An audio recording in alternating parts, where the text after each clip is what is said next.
All right, what's going on, everyone? So I'm gonna go over the what contest is this? Actually, should have probably checked this out before I started. This contest, weekly contest 417, and the plan for this video is really just to cover these two problems because the first two problems are really variation. Although what I may do is for the first problem, I'll start with this problem and then go into this one. For this one, I'm gonna skip part one and just kind of go to part two. But if you're very much beginner, it may not make sense to do that. But if you're more advanced, then it would make sense. So for this problem, you're given the count of substrings containing every vowel and k consonants. Number two, if you're given a string word and a non-negative integer k, return the total number of substrings of word that contain every vowel a, e, I, o, u at least once and exactly k consonants. So, so the problem is asking is pretty straightforward. This example is a good example to work through, so let's just do that.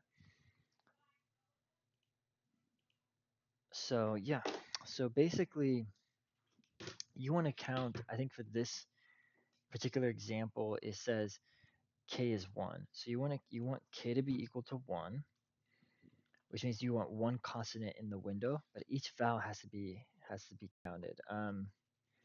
So two things that come to me straight away is this kind of sounds like it could be a sliding window problem, and I'll go over why it is one.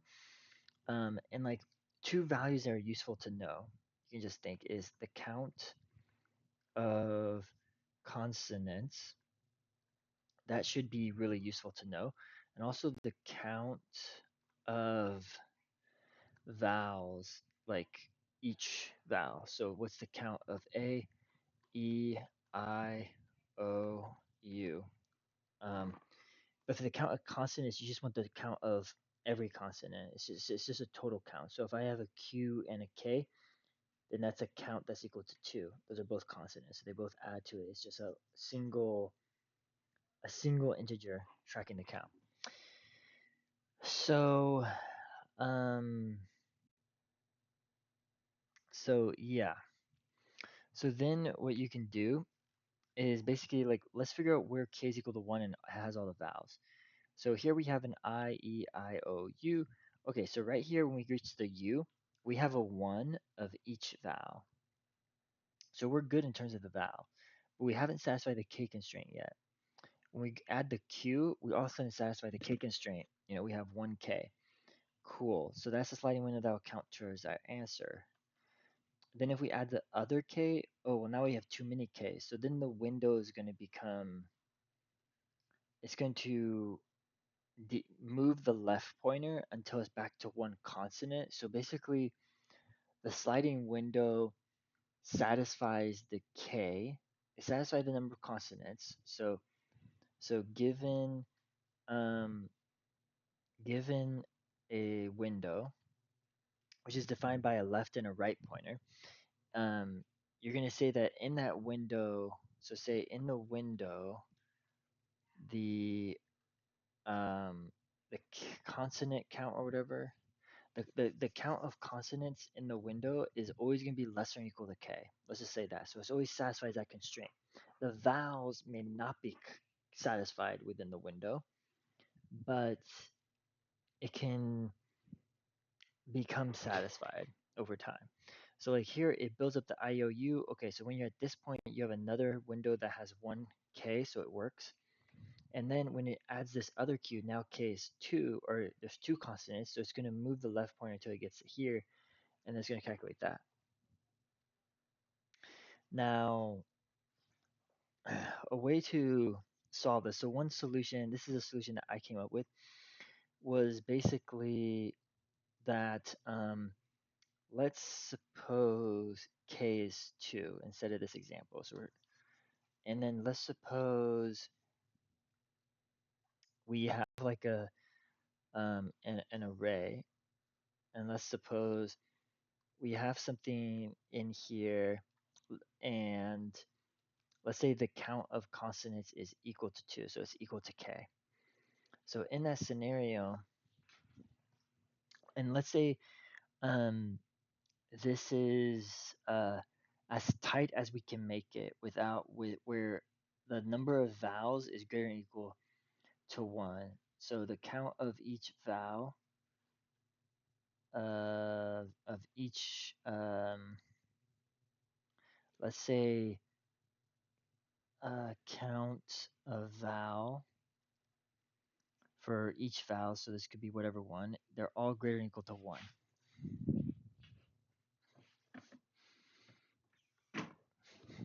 But it's going to try to do that as greedily as possible. So for instance,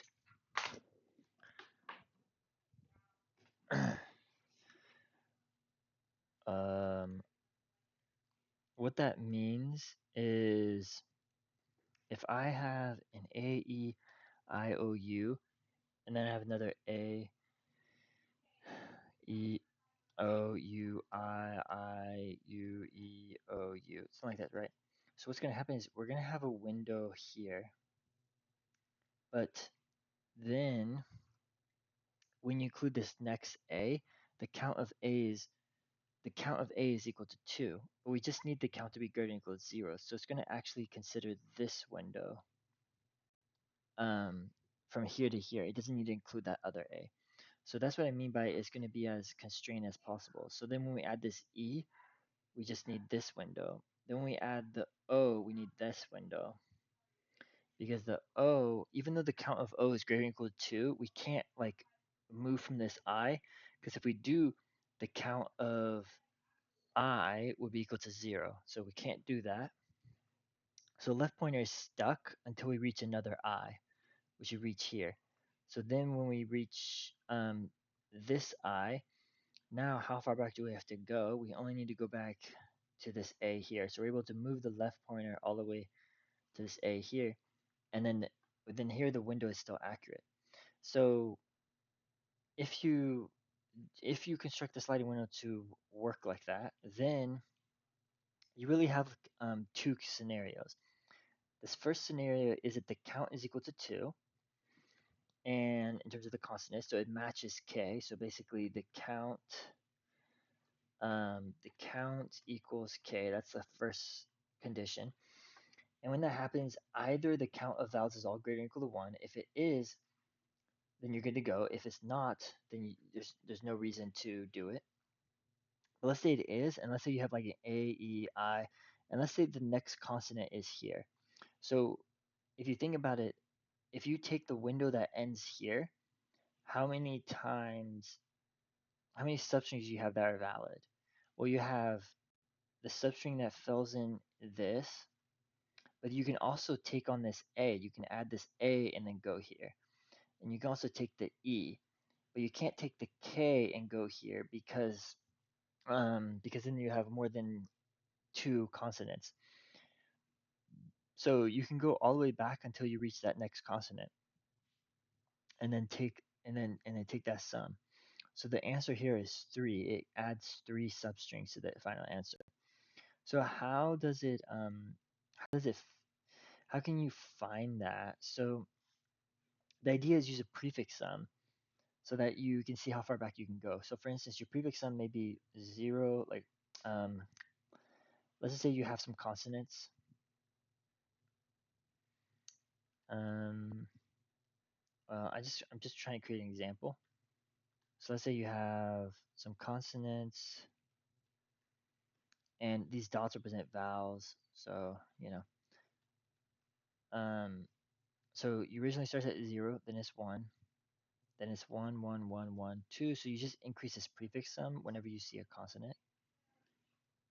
So it's just tracking the count of consonants up to that point. So then if let's say you're taking this window here where you have two consonants.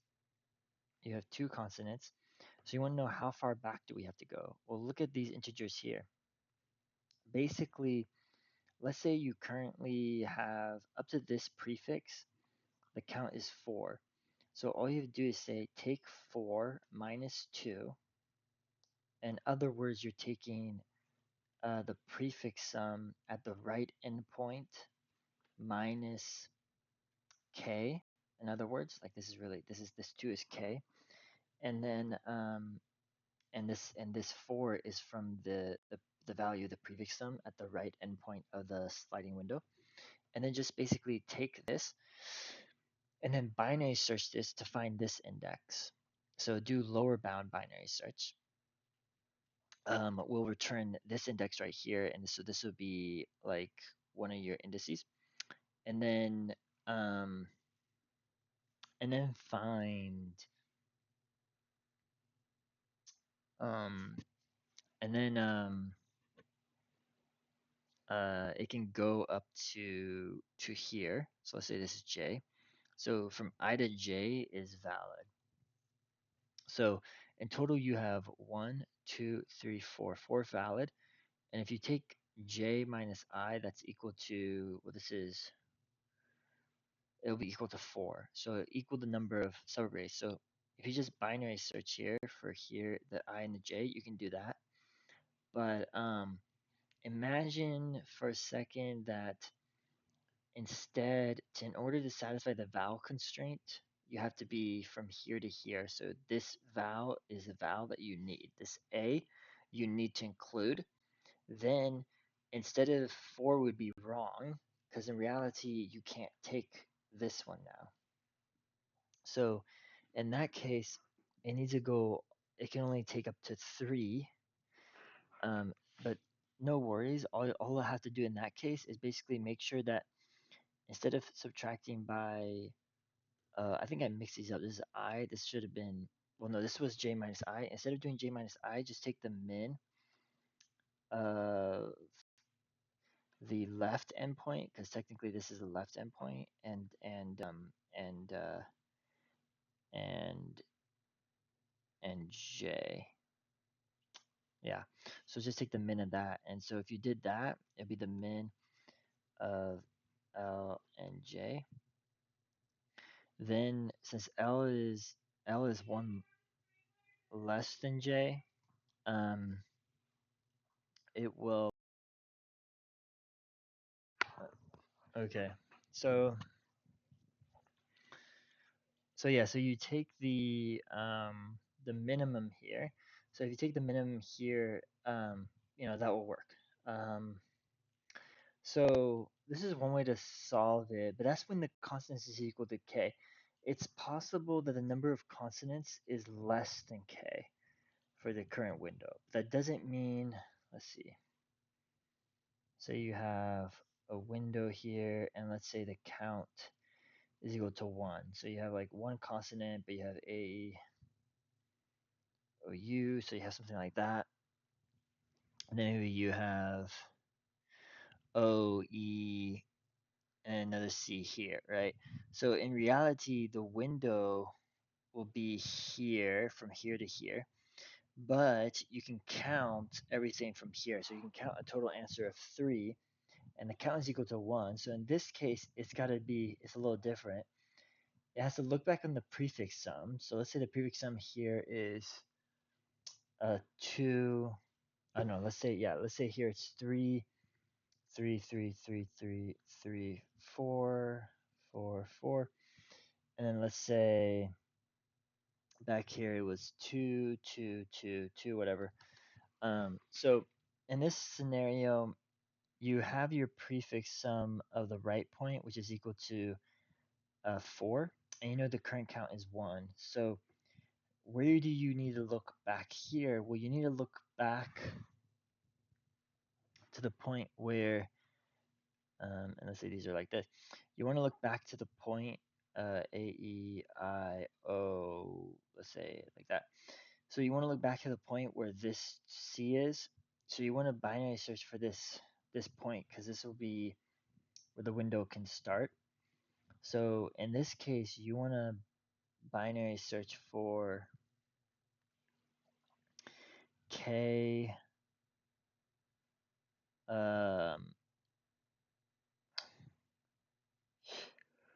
you want to binary search for the P sum of R, which is 4, minus K plus the count. So which would be like 3 here. And then it will find this point, and then you also need to find the point where it starts, so where the 1 is, and then everything in here you can take. So yeah, that's essentially the idea. Some details I didn't fill in, but look at the code here. So yeah, so you take your constant string vowels, and then you take the coefficient.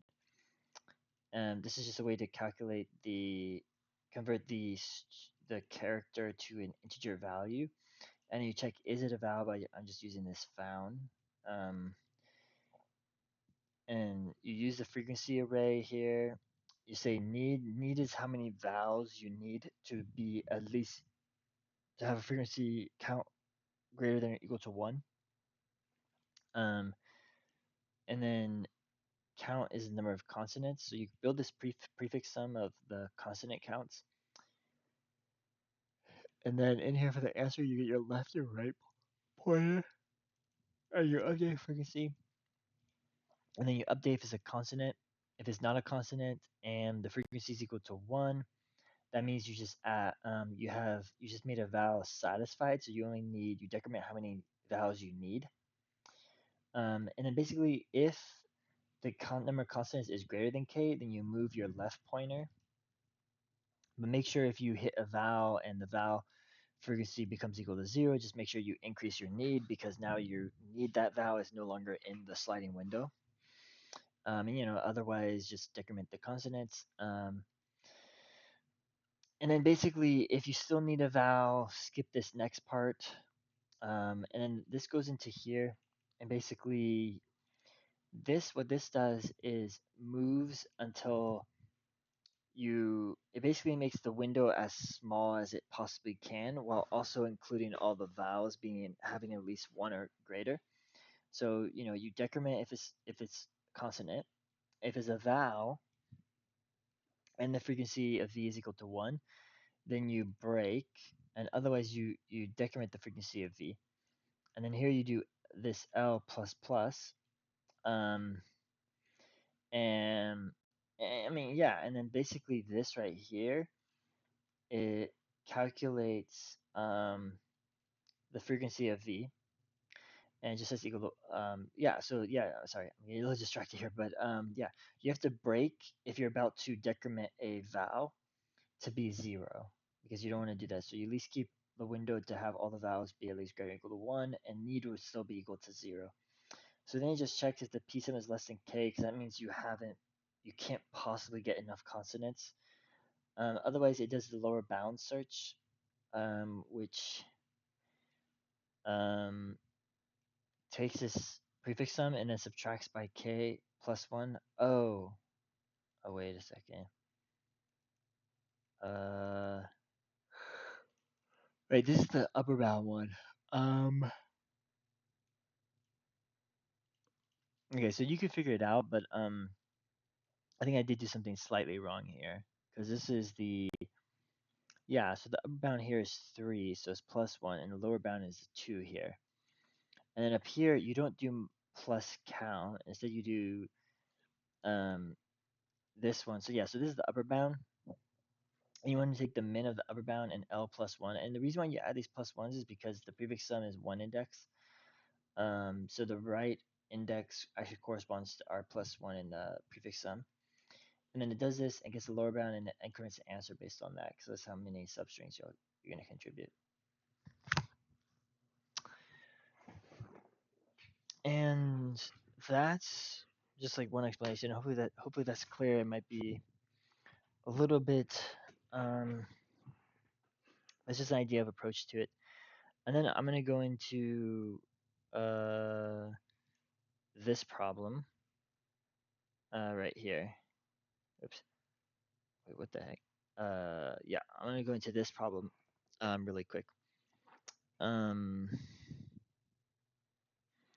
then this one is a slight variation of this.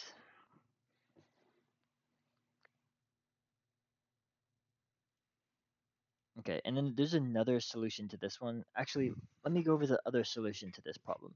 I'm not going to have write code for it, but there is another solution that I feel is actually maybe simpler than this, than what I went with. So another solution is is to is to count something different. Is to count is to create a function that counts the number of substrings where um let me see how I would put this. Another solution would be to create a function that counts the number of substrings where the count of consonants is less than or equal to k.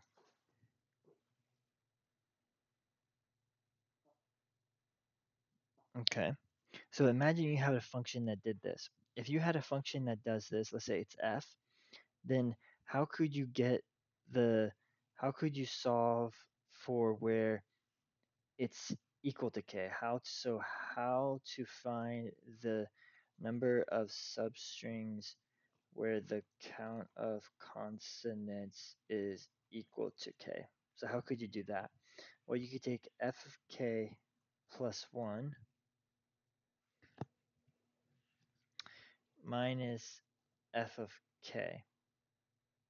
No, I did this wrong. F of k minus 1, f of k here. So basically, since you're subtracting out all of those substrings where your k is less than or equal to, um, or less than or equal to k minus 1, that means, and you get all the substrings where it's equal to k, that it will give you the number of substrings where the consonant is equal to k. Another way to do this would be to, I mean, first you have to think, how is this an easy thing to do? Maybe not. Maybe there's another easier way, because you can do this as well. You can create a function that counts the number of substrings where count of consonants is greater than or equal to k. And if you do something like that, then um, you want to get f of k. So then you have to subtract f of k plus 1, I think, because you want to remove all those substrings with k plus 1 consonants, and this will give you the number. So then you could do this variation of the problem, and it really just depends which one is easier to implement of these two. And then the other thought is, I didn't mention here, but the vowels has to be required, so the vowels too. So I think the second way is easier to go with, and the reason why I think it's easier to go with is because of this, the second variation that is. It's just because if I'm given a string, and let's say um, I'm trying to get to the point where I have so and so number of consonants. So let's say I'm going through here. So let's say I end up going to here to here. So this is my left point, is my right point. And let's say now in this here, the count is equal to k. But let's say the number of vowels isn't satisfied yet. So let's say the need is still greater than 0. So then in that case, I need to go a little more. So I need to move the right pointer to here until this need is equal to 0. In that case, the count could be greater than equal to k. It doesn't matter.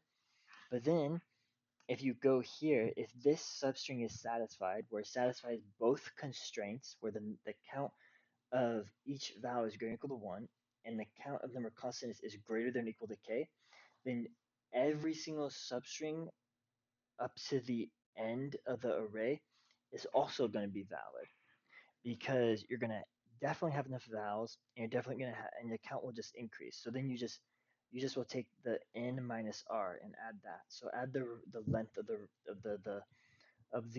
end of the array. And then all you have to do for this one is then say, okay, well, that array worked. So then move the left pointer here and just keep moving the left pointer, and then seeing how much you have to move the right pointer to keep this valid, and then just keep adding that to it. And if you do this, yeah, so this way seems to be pretty simple for this particular problem, this variation.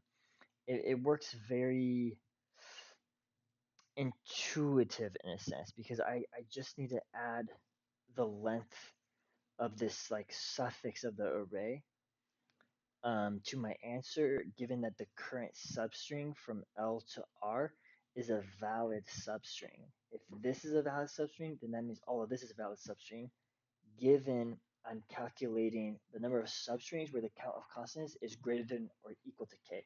Now, if you're going to solve it with the other variation where you're counting constants less than or equal to k, then it becomes a little more complicated and like how are you going to deal with the vowels? Because then if you're trying to less than or equal to k, then it's just kind of like, that seems harder to work with here.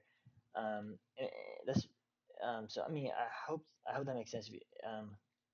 Right there, and think about that. But yeah. So I might try to implement this, but in the end of this video. But first, I'm gonna go to this. So because I think it might be really easy to implement and show why it's easier than this other solution. Okay, so this problem is basically, so this is an interesting one. So it asks you to find the kth character in string game one. Okay, so Alice and Bob are playing a game. Initially, Alice has a string of a word equals A. You're given a positive integer k. Now Bob will ask Alice to perform the following operation forever. Generate a new string by changing each character in word to the next character in English alphabet and append it to the original word. So in other words, I can show really quickly what that means through some examples and just writing out. So in other words, you start with A, and then you're gonna increase the character and add it to A. So this is maybe your one index. So let's go 2, 3, 4, 5, 6, 7, 8, 9, 10, 11, 12, 13, 14, 15, 16, 17. I do want to go to 18, 19, 20. So this would be B. Now you're going to take these characters and add one to them. So you're going to get B and C. Now you're going to take these four characters and add one to them. So you're going to get B, C, C, D. And then you're going to take these characters and add one to each of them. So A becomes B, B becomes C, B becomes C, C becomes D. The next character after B is C. The next character after C is D. The next character after C is D. The next character after D is E. And then, you'll keep doing that. So these four characters will be part of another thing, but these four characters will be the increments of these four characters. So it'd be B, C, C, a D. And then you basically construct a string in this way. That's what the problem is saying. So, but the string can be, for part one, you can brute force it, which is easy enough because it's only 500. But in part two, you can't brute force it, and it's much more complicated. You got to come up with a solution that is fast, because k is equal um, to 10 to the 14 or so. So how do you solve this particular one? So the solution that I'm working on is that if I want to solve that particular one, let's think about how I can do that. So I would say to solve this, or basically how to solve it is you can kind of see a pattern up here of how when I go from this one and then I pen B and then I pen AB and then I pen ABC, you can kind of see it's in powers of twos. That is, you add one character, then you're going to add two characters, then you're going to add four characters, then you're going to add 8 characters, or pen 8 characters. Instead of adding, you say a pen, then you're going to pen 16 characters and so on and so on. And you just increase everything by one. So what you can quickly kind of see is also this, is that let's suppose I follow a particular character and how it gets copied throughout this whole thing. A here is actually related to 9 here because it's just an increment of A. Because here I'm like copying A, B, B, C, and I'm appending it, right? Um, right, so that's kind of interesting, right? Is that it's related to that, but also 1 is related to 17 here. And then 2, what is 2 related to? Well, 2 here is copied um, in here, so it's related to this one, but also 2 is related to, I guess I should say, you have this, and then you have this, and then you have this, and then this one goes on. And then so B will also be related to the C here, and then this B will also be related to the C here. Okay, I'm gonna have to draw those again. Okay, just draw like a connection here, and then this one goes here. And then if you think about it, well, that B is connected to those, so what is this B connected to? Well, this B will be the first B here, and it'll be the first B, sorry, this B is, sorry, this B is gonna be the C here, and then this B is gonna be, it's gonna be the third character when we did this copy, so like that. So you can kind of see how you're gonna kind of go, like so. So like let's say I want to find the 14th character, or yeah, let's say I want to find the 14th character. How would I do that? Well, okay, well, where could it have come from? So we know every character, in a sense, you can think of every character in terms of what it evolves from. It came from some state. They all started at A. A is like your origin. It's like your seed character, and evolved. So if it's a D, it's gonna increment a few times. But yeah, where did this D come from? Well, look at where it's at. It's if you count how far it is in this section where you know this is copied from this section and incremented by 1. If you count how far it is in here, it's 1, 2, 3, 4, 5, 6. So if it's 6, you know it's going to be the sixth one from here. That you know this one is the character that it came from, that it evolved from, that it is related to. And then you know that for this C, since it's in this part, you know that it came from this 1, 2, so it came from here. And then you know this one came from A. So you kind of see how you go backwards. So the idea here is that you can start from one of these characters. You can start from the K value. So I start from K is 14. And then I'm going to figure out like where it goes to next. And I find out, oh, it goes to 6. Oh, it goes to 2. Oh, it goes to 1. And, how can you find that out? I mean, pretty basic as you say, well, what's a power 2 that's greater than this? A power 2 that's greater than 14 is 16. So if, um, so yeah, so that's what you get there. So then say, we'll find the power that's just under 14. So the power that's just under 14 is 8. And so and if you look into this some more, this 8 is equivalent to 2 to the 3. So what does that 3 represent? That 3 represents that this is the third copy, right? You do the first copy, you get this B. You do your second copy, you get this B and C. Let me write it down over here. So this is what you get after the first copy in a pen. This is what you get after the second copy of pen. This is after what you get after the third, and this is what you get after the fourth. Oh, okay. So it's actually the fourth one. Okay, yeah, it's the fourth one. So it's looking 1 minus the copy and pen. So it's the fourth one, but this is 2 to the 3. But yeah, so it's greater than 8. So then you say, well, how much greater is it? It's 6 greater. So then you say, compare 6 and find when it's greater than k. Okay, well, it's greater than 4, and it's greater than it by 2, and then find 2 is greater than 1. So like this is the start of that copy range, and this is greater.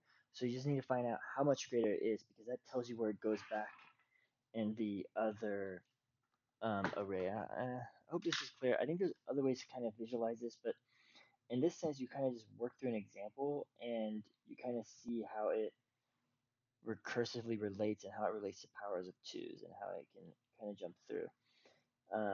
So here's an example implementation. So you basically you need to find the log 2 of k to find what index you can go up to. So for instance, log 2 of k for this one would be, I think, the example that I did was when k is 14. So this should return, I think, 3, if I'm right. Let's actually see if I'm right. Let's experiment here. So it's 3. So see, it's the third one. So in that scenario, k will be greater than 2 to the third. So then you're just going to increment your count, because each append you have to count. You incremented the character by 1, and then just minus it by minus k, subtract from k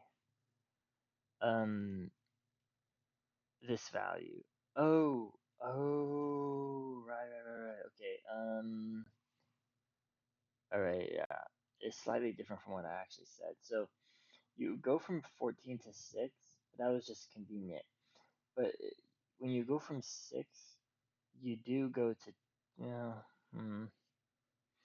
Well, um, yeah. Okay, so it was a bit convenient. I picked a convenient example because here's why.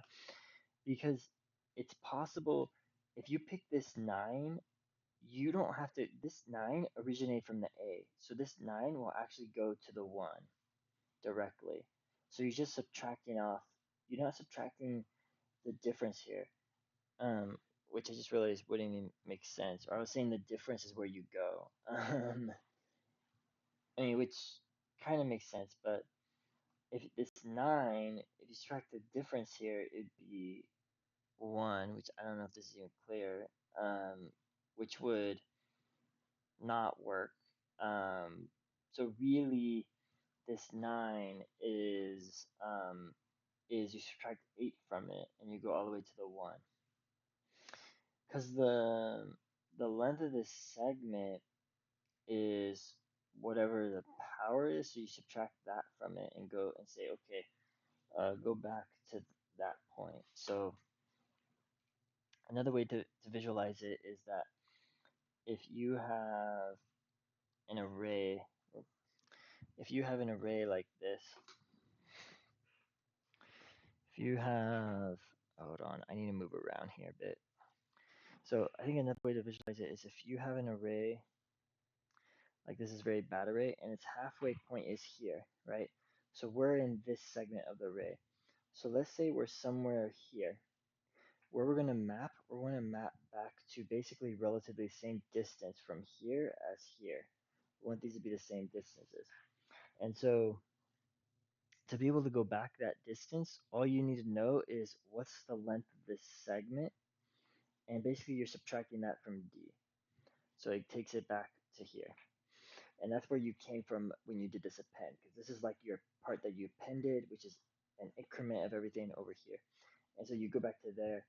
So you just have to subtract L to be able to get there. So if it was here, you'd go here, right? Which is still subtract L. So you can kind of see how you do that. So I don't know if that's clear either, but yeah. So you just subtract off this thing, and then you decrement I, and just keep going on, and then you want to add this modulo 26. So that's pretty much how I did it. This problem is really nice. This one is the exact same thing. The only difference is I now tracks the index of the operations. And so you increment it if the operation is equal to 1. Otherwise, the copy does not duplicate it. And I'm going to leave this one. Yeah, I mean, it's slight variation. You just have to think about why the operations I works, which,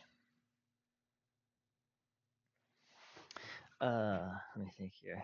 It works because, um,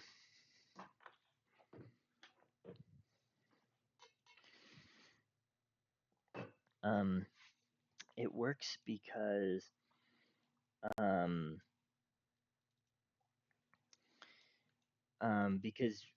if you go back to this, you're finding how many operations there are, so you know like if it's your third or fourth or whatever operation.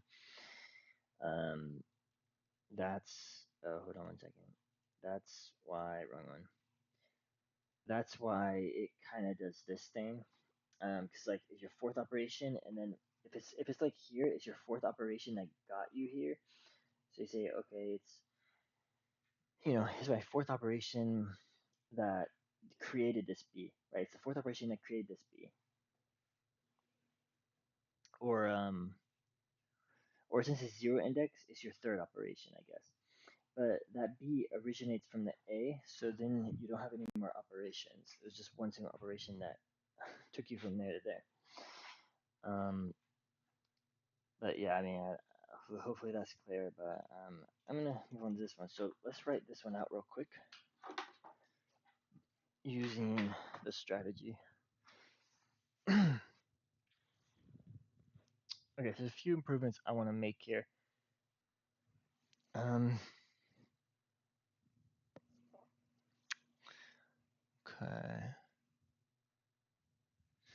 I think I'm okay with this. There's a few ways to do that, handle that. So what I'm going to do is create a function that will do count greater than k. Okay. And then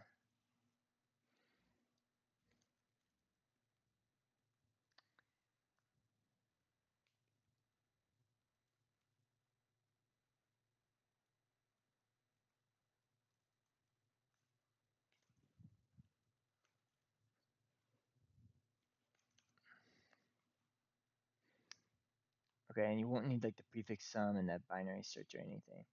And so the answer should be, if I solve the count greater than k correctly, it should be k minus should be that. It should be the answer.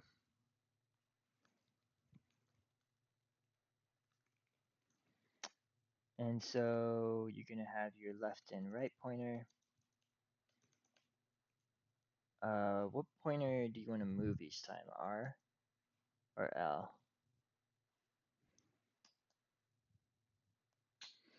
So for this one, let's say um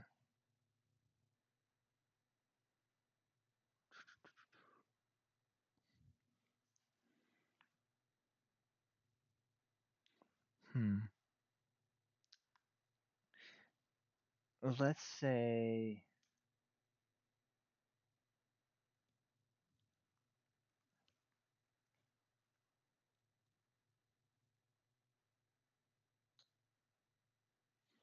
yeah.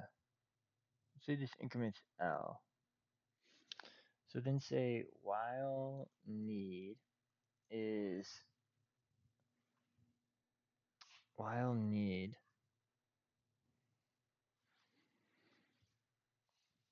is greater than 0 and count is less than k, we're gonna keep incrementing this L or R, and then answer be plus or equal n minus R, I think. Maybe plus 1. I think it's I think it may be this. So then you have to increment this, and then you need to keep track of the vowels and the counts. So if it is a uh, if it's a not not a vowel,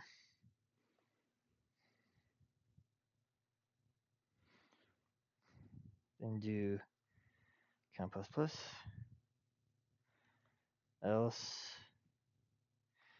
If else if it's a vowel. So if it's a vowel, but the frequency of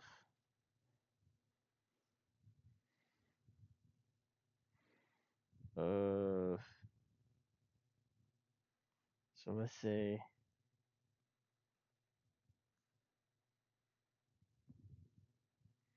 so again the frequency. So if the frequency is equal to 1,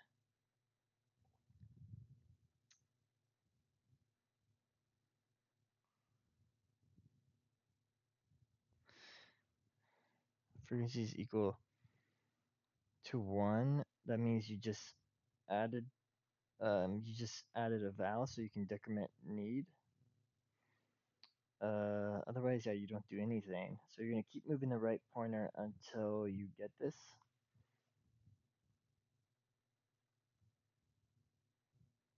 Okay. And then this will be a valid thing. So then you're gonna move the left pointer next time. So you need to say do that. And so you need to say subtract and then say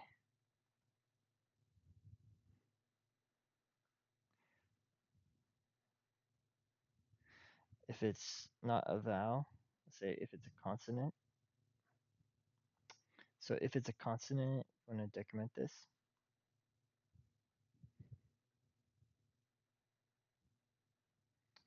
Otherwise, if it is a vowel but the frequency is equal to 0, then you need to increase the need.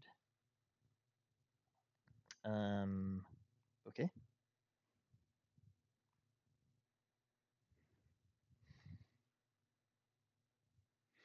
Oh, because I add word into it.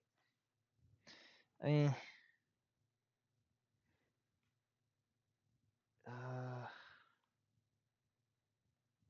okay, it's fine. There's another way to do it, but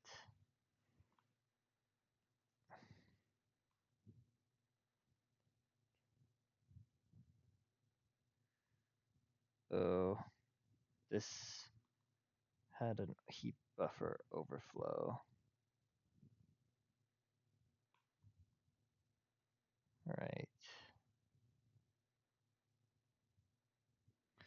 I probably can figure that out. Oh yeah, yeah. This should be coefficient.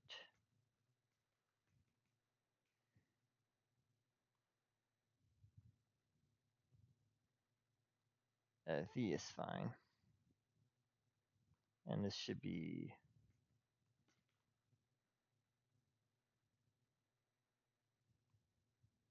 coefficient. Coefficient just converts the character into an integer from 0 to 25.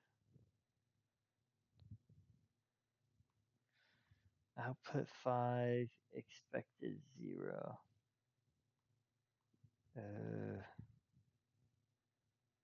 Output 15.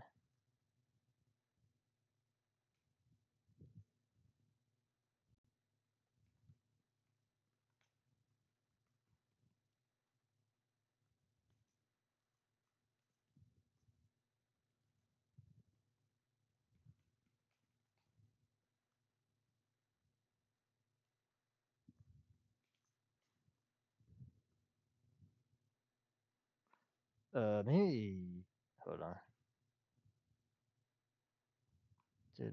This should be greater than this one.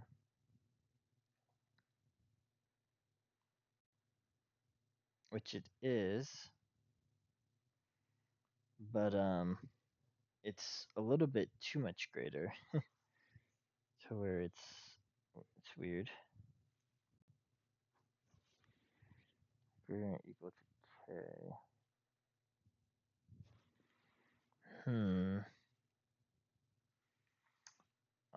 Let's look at what the left and the right pointers are, see if they make sense. Oh, yeah. I think I know what the problem is. Well, no, that's not a oh, hold on. Let me just debug this. So 0 and 5 Makes sense. 0, 1, 2, 4, 5. And then 0, 5 works. And then everything after that works. And then, so it's going to go one more, and it's going to try this. And then this will have to be, instead of 1 to 6, it should be 1 to 7.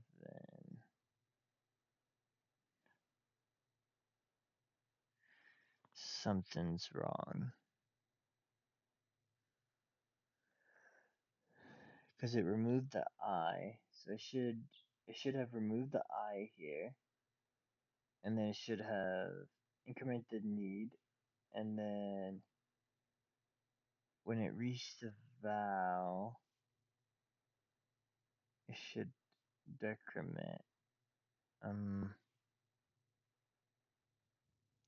So when it's 5, it's of, yeah. And then when it's 6,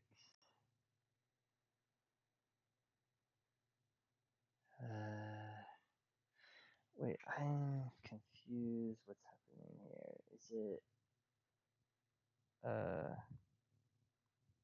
C out?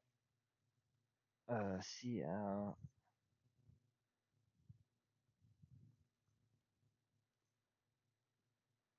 Uh,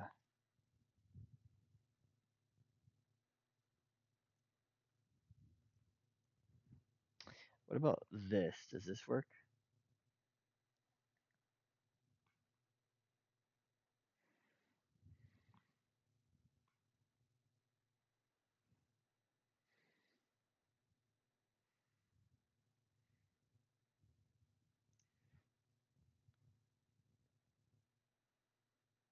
How does need become? Because need has to become.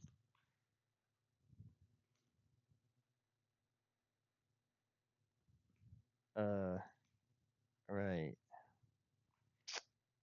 Mm, curious indeed. If it's.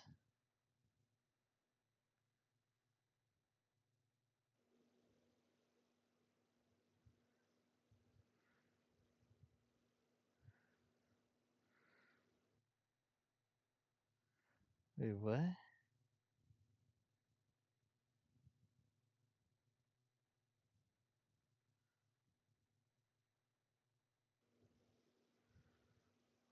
One to 5.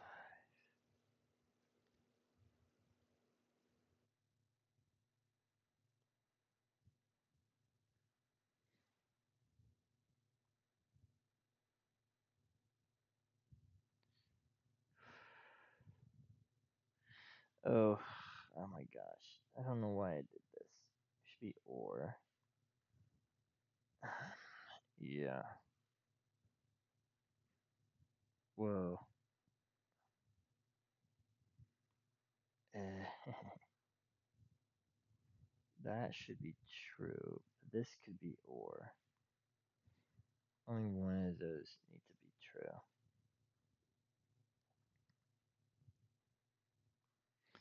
Oh, so this one's working now. So it's turning something something. Okay. So why is it?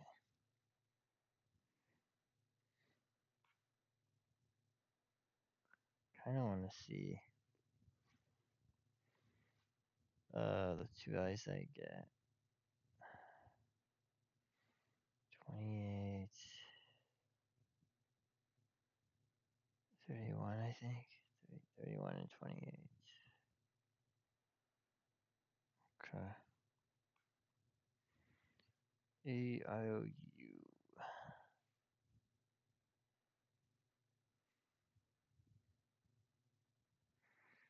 Uh. Uh.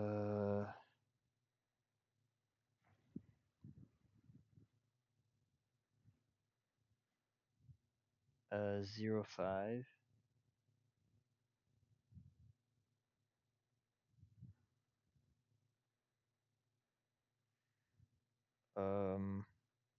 Right.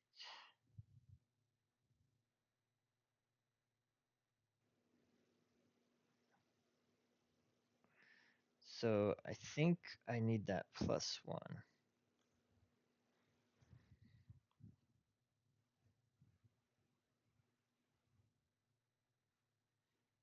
Hmm.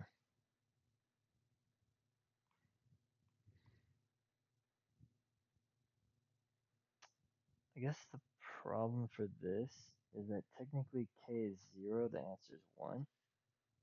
K is 1, the answer should be, well, the answer should be 0.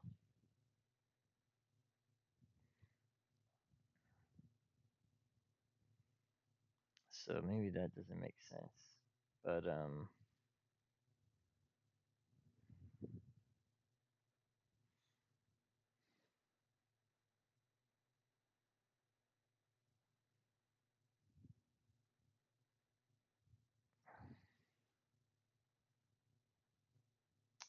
yeah, I know what the problem is. I need it to break early if this is the case.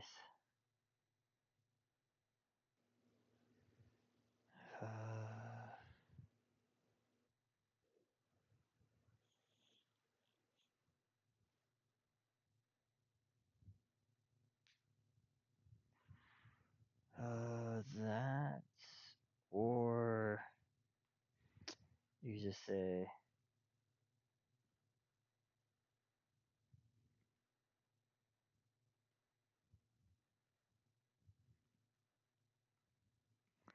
I think this works. Oh, still outputting 0.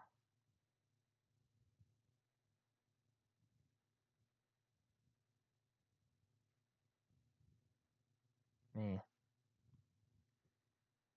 how is that possible? Oh,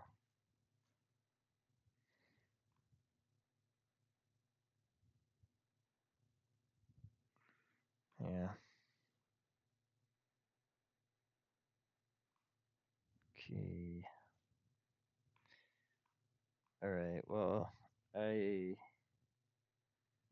yeah, I still think this is an easier solution. Let's learn a bit about how other people did it.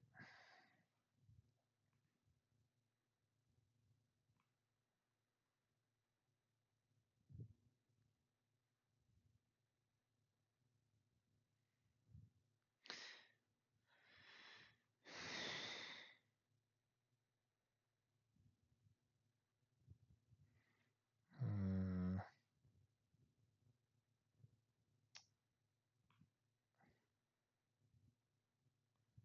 interesting.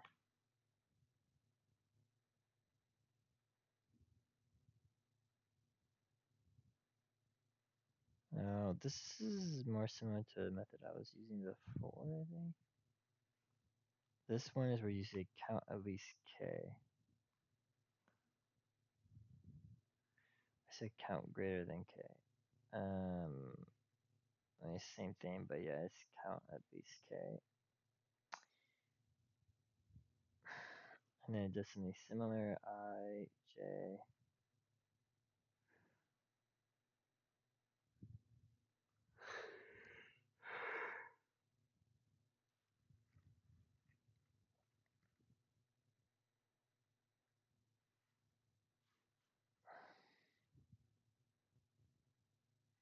Wait, this is different.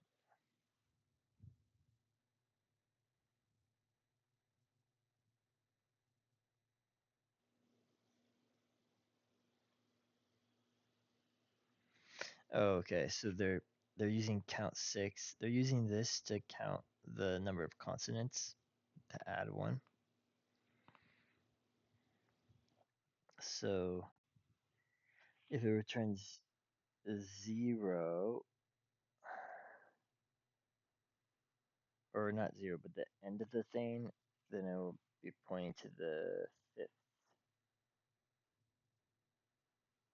Okay, otherwise it's going to be 0, 1, 2, 3, 4, and then the 5th index will be associated with the consonant in this count array right here. And then it increments the unique based on count of p. And if the count of p is equal to 1 and p, that means p is not 0. So p is not 0, and if you increment the count, it's equal to 1. So the count unique is counting the number of vowels.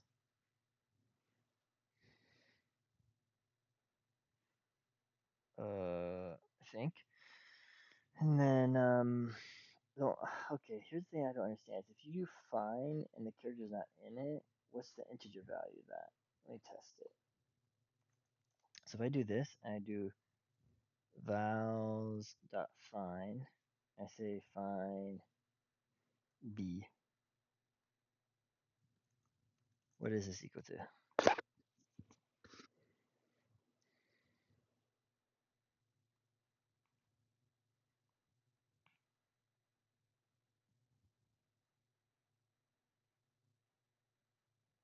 -1. Oh, returns -1. Okay, I thought maybe you return the length of the string. No, returns -1. So adding 0, 1 makes it 0. So okay, so that makes sense. So then you check that the count is equal to 5. So the count equal 5 means it's similar to how I'm counting this number of unique vowels you have, and check that this count here is greater than equal to k. While that's true, you're gonna say that incremented by this, by the size of the words minus I, right? Um, okay.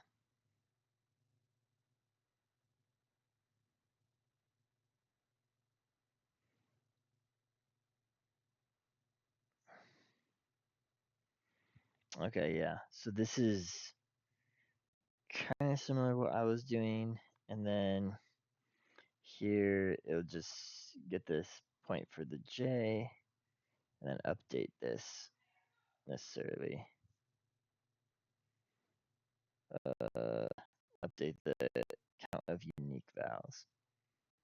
Okay, I think I'm gonna stop this going on too long, but yeah, I mean this is really nice solution here. It's really cool. It's much more compact than mine, but I'm kind of convinced it's doing the same idea. But it's very nicely compactified here, so it's cool. So yeah, I'm gonna call it there. Um, hopefully it's educational. But that's it for now.